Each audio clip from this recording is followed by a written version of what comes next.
देखिए, आपका नफ्स आपको एक हुक्म देता है, उसके अंदर से एक तलब उभरती है, एक ख्वाहिश उभरती है। आपको मालूम है कि ये ख्वाहिश हराम है। अब आपने अल्लाह के हुक्म को पसे पुश डाला और अपने नफ्स की ख्वाहिश पूरी की।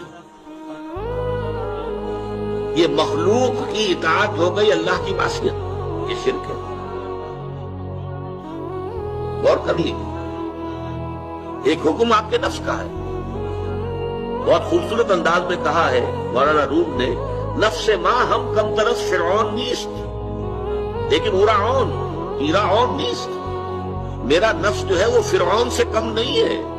जैसे फिरौन ने कहा था ये मुल्क मिस्र जो है मेरा है, मेरा हुक्म चलेगा, मैं नहीं जानता कौन अल्लाह वल्लाह कौन है, कौन मूसा का रब है, मैं नहीं जानता।